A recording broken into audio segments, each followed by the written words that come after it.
Hi everybody, this is Manny Leinz. Unfortunately, I'm not able to be with you tonight, but I wanted to virtually share with you my 2024 Eclipse adventure. Like many of you, I checked the historical weather patterns well in advance of the eclipse and concluded that South Texas had the best probability for clear skies. So I booked an Airbnb in San Antonio a year in advance that was large enough for my wife, two of our sons, and their families. We planned to take our time driving the 1,400 miles from our home in California and hang out with the family for a few days before the big event.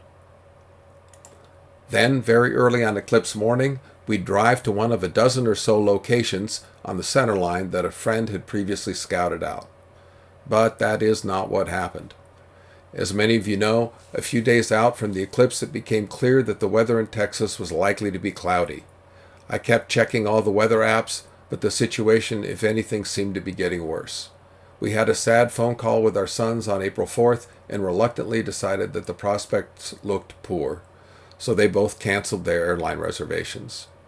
Not willing to give up on seeing the eclipse, my wife and I decided to make a dash for the nearest place we could reach with decent weather prospects: Arkansas. We left early in the morning on April 7th and drove 300 miles to Little Rock from San Antonio, where we were able to book a one-night hotel room stay.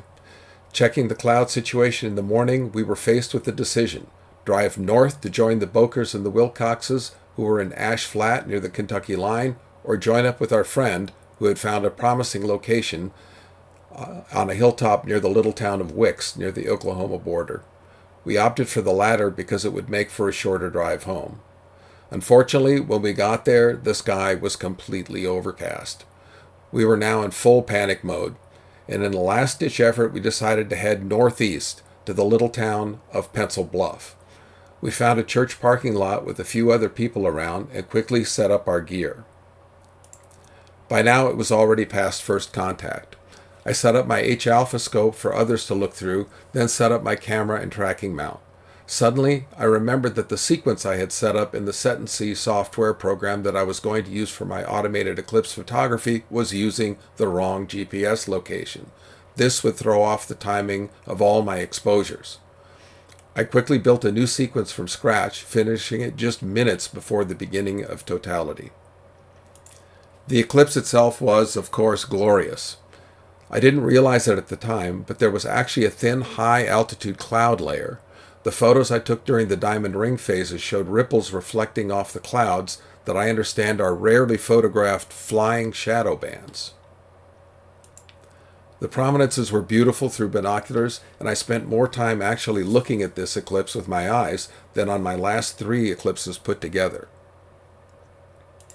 I put together this composite image of Bailey's beads at second and third contact using Photoshop. The most impressive prominence was this one at the bottom of the image, which was visible to the naked eye. I got a total of 9 automatic sequences with exposures bracketed from 1,000th to 8 seconds, a total of 71 images altogether. I took 7 of these images from mid-totality and put together an HDR composite of the corona.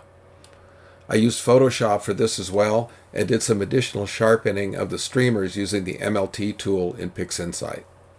We stayed taking pictures of the partial phases all the way until 4th contact. Then we drove back to San Antonio in a furious thunderstorm. The road trip meant we weren't able to have our usual celebratory beer, but we did enjoy an eclipse-themed dessert that we got from our hotel in Little Rock. This was our 4th successful eclipse out of 5 attempts, and we are really looking forward to Spain in 2026.